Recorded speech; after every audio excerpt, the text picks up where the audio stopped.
Hello, everyone. It's important to acknowledge, honor, and respect that many of us are located on the traditional unceded territories of many Indigenous peoples of Canada. Welcome to another episode of Veg Networking Canada, where vegan plant-based companies connect and collaborate. Our special guest today is currently the Vice President of the ESG Department for the Real Property Association of Canada, a strong leader deeply committed to sustainable food and sustainable real estate. He has a 20-year track record in the sustainability sector. He is family-focused, impact-driven, and an intuitive entrepreneur. Veg Networking Canada is pleased to introduce one of the founding partners of Mavericks Burger Co., Darryl Neate. Welcome, Daryl. Thanks very much. We're so happy to have you here, and we love giving founders the platform to start off by sharing more about their own personal vegan plant-based origin story. Yeah, well, listen, great to be with you guys today. So my story starts in high school. I became a vegetarian. I would say environment was my primary driver. Animal rights was a secondary driver at the time. Met my wife at university, and she was also a vegetarian. So we started a family, raised our two kids, who are now 14 and 16. I can't believe that. I don't feel old enough to have a 14 and a 16-year-old. My daughter drove me home last night from the restaurant. So we raised our family as a primarily plant-based diet. I did introduce fish into my diet after university. My wife and my son are vegetarian. And my daughter and I are vegetarian, but also eat fish from time to time as well. So fall into the pescatarian diet currently. I'm in the process of removing dairy and eggs from my diet. And I'm pretty close to doing that. I would say cheese still has a pretty powerful hold on our family, but it's something that continues to evolve for us, and as we introduce more and more substitutes. So listen, I guess I'm like a lot of people on a journey, and certainly moving closer to 100% plant-based diet, and just trying to get better every day with my food choices. Yeah, absolutely. And the next question we have for you as an entrepreneur, based on, what's your entrepreneurial spark? Where did that start? And, Mavericks Burger Co. is a fully plant-based restaurant, but surely your entrepreneur story started before Mavericks? Yeah, it did. I grew up in an entrepreneurial family. So growing up in the 80s, my parents owned toy shops, which was kind of fun. Lots of Transformers, lots of micro machines, remote control cars, marbles, hockey sticks, nets, all that good stuff. So, my parents, after the toy store, proceeded to open a gift distributing business for several years. So they imported giftwares from overseas and distributed them to gift stores across Canada. And I would say this sparked my deep respect for small businesses, a bit of an entrepreneurial spirit within me. And so, I think I really developed a passion for creating things and kind of seeing my parents create things. I'd say another passion of mine has always been the environment. Had a real deep interest in the intersection between business and sustainability for many years. And going into university, that kind of drove my decision making. Did an undergraduate degree in environmental studies, then followed that up with my MBA. But really always been interested in the intersection between companies and how they approach sustainability, companies that are proactive and building it into their business model. So as you alluded to earlier, spent the better part of my 20 years of my career helping companies improve their performance around sustainability. Most recently, my position at a large commercial real estate organization before RealPac was overseeing their sustainability strategy, programs and reporting across a large global real estate portfolio. So my team and I, worked on that for a number of years, everything from carbon accounting and reporting, setting, carbon reduction targets, looking at diversity inclusion across our organization, energy, waste, renewable energy. So really quite a diverse and interesting role. And as I was thinking of what I wanted to do next, I certainly had sustainable buildings in my mind, but I really just couldn't shake this idea of a plant-based burger place. I thought of different ideas, different things. I mean, a natural place to go could have been rooftop solar, fairly extensive experience on rooftop solar, working with large retail shopping centers that we kind of put solar on top of. But again, I couldn't shake this idea. So, working mornings, weekends, and evenings, on the side, really just started to develop my thinking in this area. And simply put, my vision was, plant-based McDonald's. Or as I thought more about it, perhaps, and got crisped up my branding, the plant-based Shake Shack. For those of you that have been to the US and been to Shake Shack. And really, I was just inspired to fill a gap in the market that I saw. And that gap was really looking at to create a place that, was offering really good plant-based burgers from a brand that people could trust. Because I feel like that's a bit of the gap. A lot of people, there are plant-based burgers at all the, many of the large fast food restaurants, but it's off the side of their menu and it's not something they focus on or do particularly well. So I wanted to celebrate and elevate plant-based burgers and offer a more sustainable and compassionate option in the market. So, I think it was that inspiration, along with the inspiration to do something fairly tangible and positive with my new venture. So, Mavericks came to be we launched it in October 2021.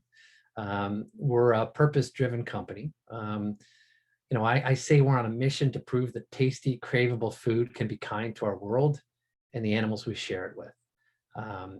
Just because fast food's always been, fueled by animal proteins, doesn't mean it has to be.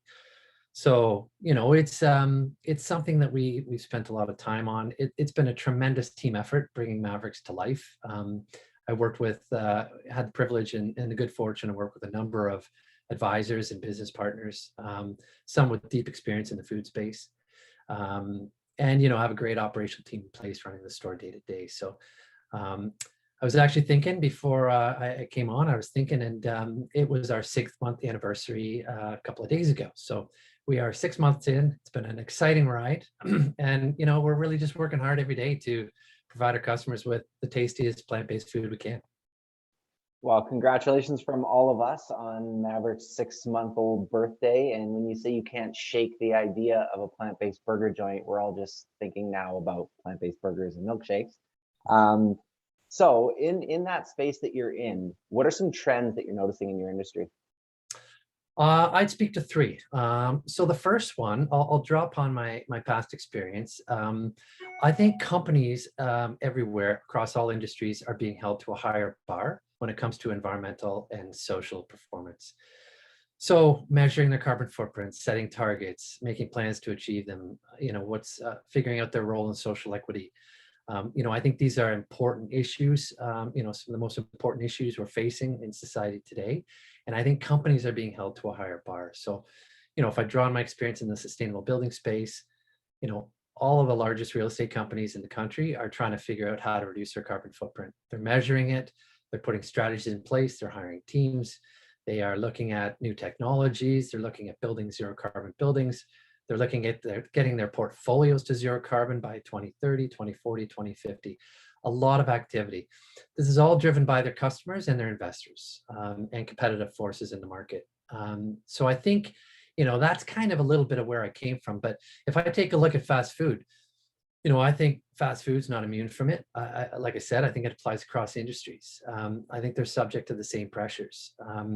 And I think it's an industry that's in the process of being disrupted as awareness of the products that they built their business around grow. Products that rely on industrial animal farming and significant carbon footprints. I mean, I'm sure a lot of your viewers and listeners are well aware of the facts, but I mean, just as a quick refresher, when I think of plant-based burgers, 90% is the number for me.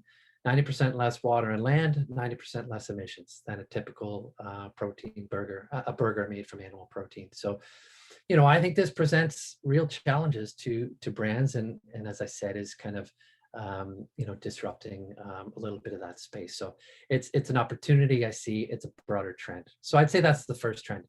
Second trend I see, an explosion in the demand for plant-based food. Certainly, I think that's something, again, that would be probably pretty common for your audience. But It's real. I remember an economics professor in university, and I remember him making a point, and he just said, "Look at the grocery stores; it's all around you." He was making a point about vegetables, actually, at the time. But if you take a look and you think about plant-based food, you really just need to look around in the grocery stores, and as well as menus in restaurants all across the country to see it exploding. People, particularly young people, are holding themselves to a higher bar in some of the ways I just alluded to. Companies learning more about the food they eat, what's involved in its production. I think it's fair to say that the current food system is not sustainable. The old notions. I think it's also fair to say that old notions of plant-based food are being dispelled. It's not for left-leaning hippies. It doesn't have to lack flavor. It doesn't have to be a niche thing. When I take a look at the last 2 to 3 years, and I've been eating this stuff for a long time, meat alternatives like burgers, bacon, chicken. I mean, I'd say the last 2 to 3 years has been a real game changer. And that's also what inspired me to do what I'm doing. So, we see it all around us in terms of plant-based food being elevated. It's in fine dining restaurants. It's celebrated, by celebrities, by professional athletes. So, as more and more people go vegan, and as even more people are looking to eat less meat, I think that's a huge trend as people realize it's really one of the single most important things you can do to reduce your carbon footprint, eliminating or reducing your meat and dairy intake. So I think that's the second big trend. Third big trend I would say is, and I think this is an important one as well, this is customers aligning their values with the brands they support. So I kind of do see that as being a really important one, and is important for a brand like Mavericks.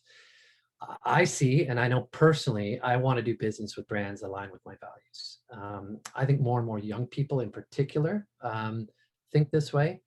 And I think it's fairly natural to reject a lot of things, that your parents kind of put out there. Not a lot of things, but some things. I mean, frankly, we take a lot of things from our parents. But I would say, rejecting your parents' brand. I mean, I think that's a common thing. Do people want to go to the places what their parents do? And I'm not going to disparage any brands by mentioning them, but I would just say that I think that's a bit of a trend and a thought. And those would be brands that are not staying on top of what customers want. I think customers want great products, great experiences from brands that they trust, and from brands that they're proud to share with their friends in person or on social media. So, they want to engage with new, fresh brands that they can feel good about. So, and that's what I'm hoping to bring to people with Mavericks. So just, quickly, the three trends I see: companies being held to a higher bar, number one; explosion in demand for plant-based food, number two; and customers aligning their values with the brands they support, number three. Yeah, and thank you for that. And I guess the common thread is that conscious consumerism, like you mentioned, like that voting with your dollar. So that shift in buying behavior for folks is kind of leading all of those. Very interesting, very interesting. We'll talk after this one more about your menu so we can all salivate a little bit. But before we get there, where's Mavericks Burger Co. going in the future? Yeah, I mean, I would say, so let me start with where we are. We are a one location restaurant, 6 months old. I would say, picking up on the branding point, we are a strong purpose-driven brand. We are very much driven to inspire a tastier, sustainable, more compassionate future through fast food. I think we're a brand that we're trying to create a brand that's positive and fun, giving people solutions, a little bit fun. A lot of this stuff can be pretty heavy and pretty serious, but we want to provide a positive and fun way that people can help drive change. A little bit cheeky, a little bit vibrant, confident but humble, intellectual but approachable. That's what I would say, our brand. And I think, picking up on a previous point, more than anything, I think we want to be an authentic brand. We are who we are, and build trust with our customers. Because I think that trust is really important, as I mentioned, and trust that we're going to do the right thing, not just in the food we serve, but in everything we do in our building and in our operation. We pride ourselves on providing the most sustainable packaging options out there. It costs more, but we do it. When we build out our space, we're building it out to the highest environmental standards. Sustainable, forested wood, sustainably harvested wood, energy efficient LED lighting and different types of materials, low VOC paints and such. So we're doing all of that. So it's a brand that we want to get right from top to bottom. And really aligning ourselves with high quality ingredients and kind of having that alignment through our food in our supply chain as well. So that's a little bit of where we are. In terms of where we're going, listen, we're looking at building this business, one step at a time, doing what's right for the business and doing what's right to deliver a really high quality, consistent product to our customers.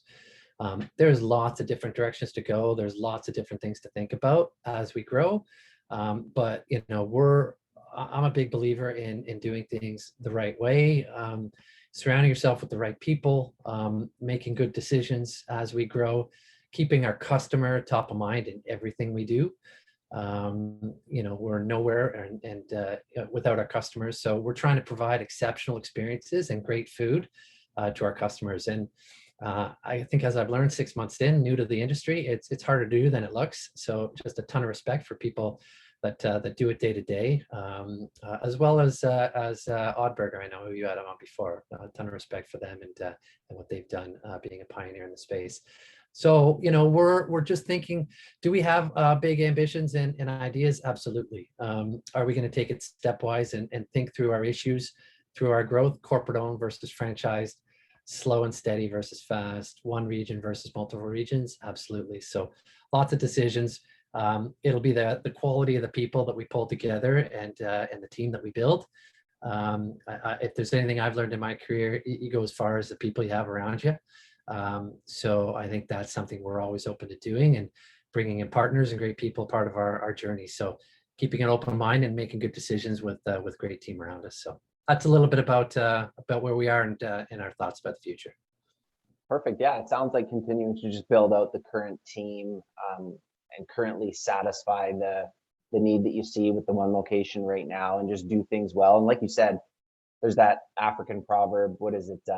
If you want to go fast, go alone. If you want to go far, go together. Something like that. So it sounds like you're, where you're going in the future is focusing on building out that team and the right people. So, okay, tell us a little bit more about your menu.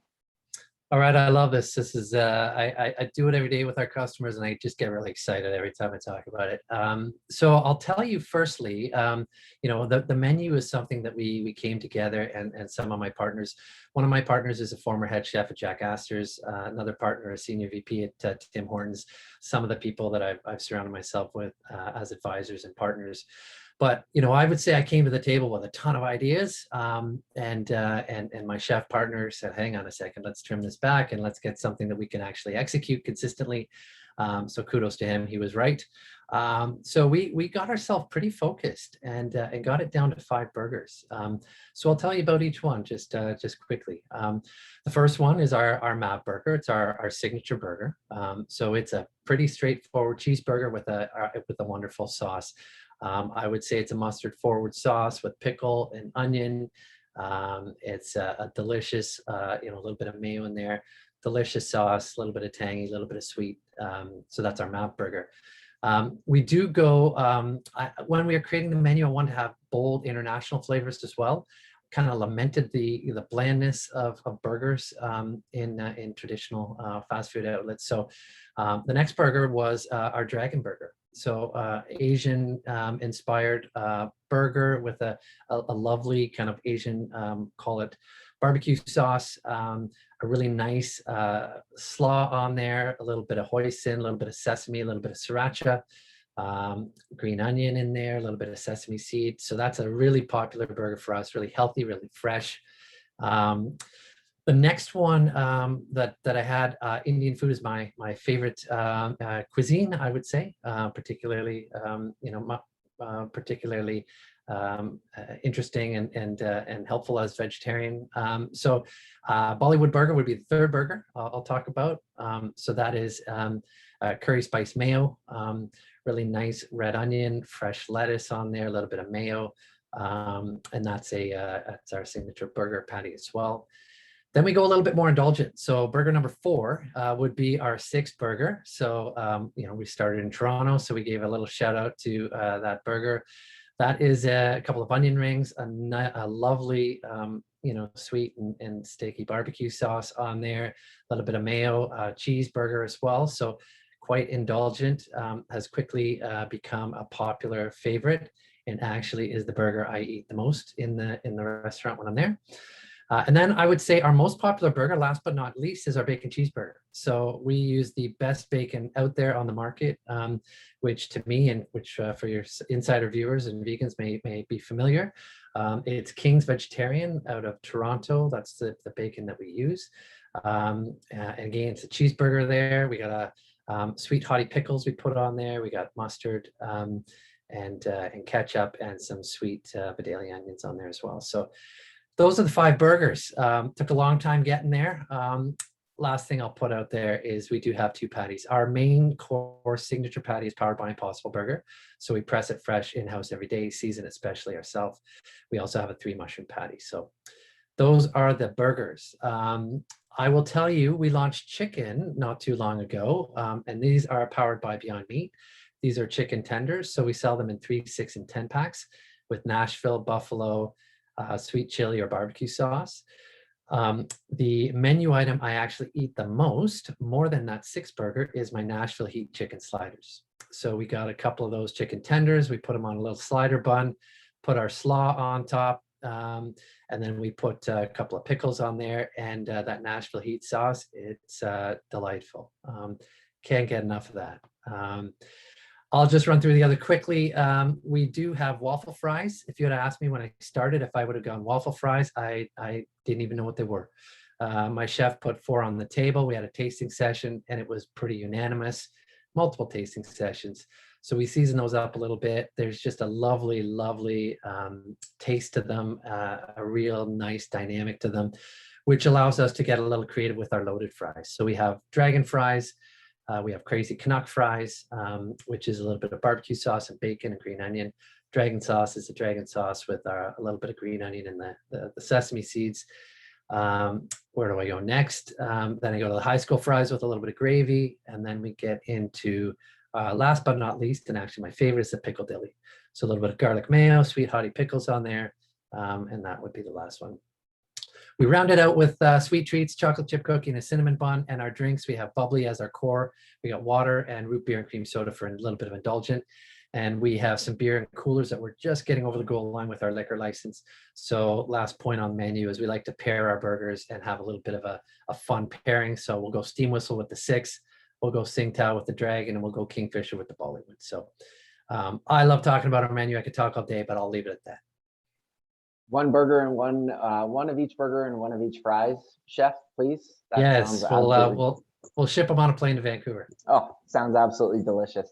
And I love all the names, very playful, back to the branding like you talked about. And yeah, it's interesting to have like a worldly burger cuisine spin than to just regular burgers, like have that worldly cuisine. That's really interesting.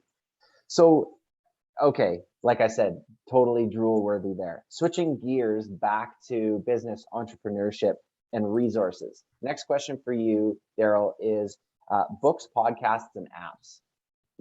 Feel free to choose one or a mix of those 3 things, but we find that when we ask our special guests for a book, podcast, or app, we get some amazing recommendations. Some we've heard before, some we haven't. So could you share a little bit more about what has helped you in your tenure? Absolutely. I'll give you one of each. So I'll give you a book. I'll give you The 10 Times Rule by Grant Cardone. So it's a book that is really interesting to me. I love to read business books. I love to particularly read people's story. The Starbucks story, the McDonald's story, different stories. But I would say The 10 Times Rule really stands out for me. It's a book that talks about an approach to life and business in terms of really defining and achieving success and being super clear with your goals and living your commitment. So that's the book I would throw out there. The podcast is how I built this. I'm religious. I love it. I listen to so many. So much inspiration there, so many nuggets, always writing things on my phone, little quote, little nugget. So listen to that for years before starting Mavericks, inspiring stories from the founders of companies. The ones that stand out for me, if I just think off the top of my head, I remember the Whole Foods story. I remember the Beyond Meat story. I remember the Five Guys story, the Soul Cycle, and on and on. So I'd say that would be the podcast that stands out for me. Apps, I'm going to give you two. I'm going to break my my previous comment. I'm going to give you two.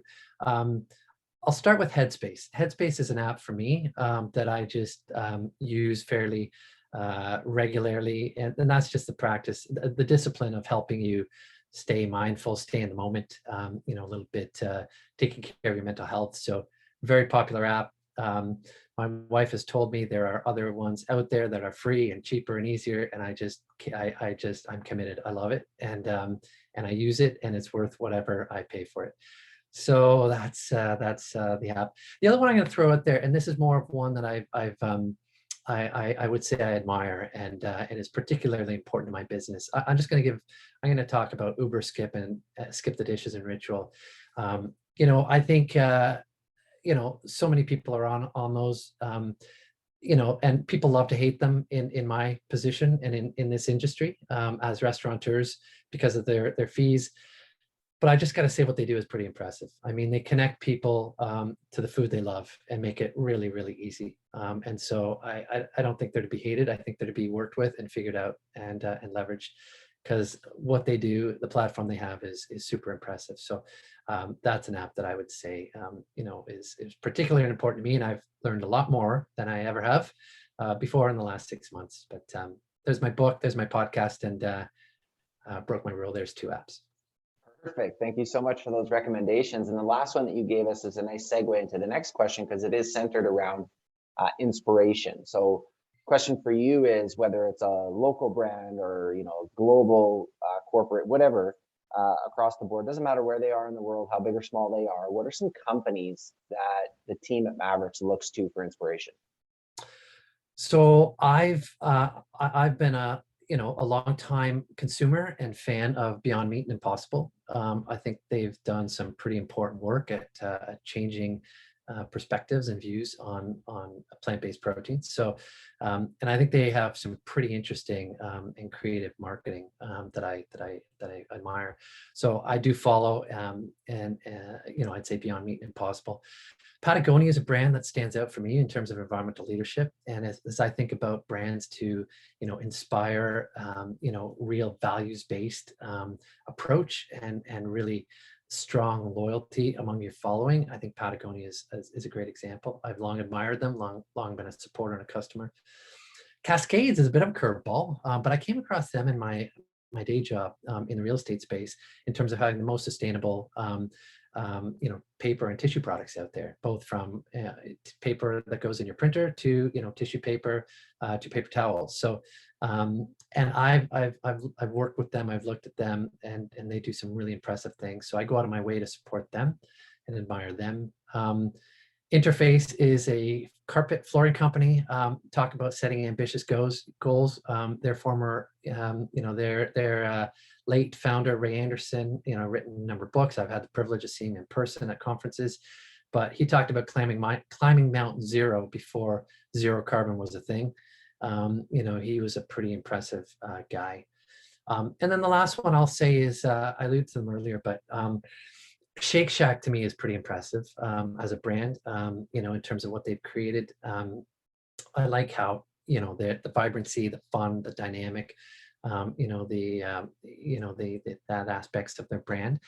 And Jack Astor's as well. I think they're pretty creative. I think they're pretty clever. I think there's some really interesting things that they do as well. So those are a couple in the food space. So that would be my list.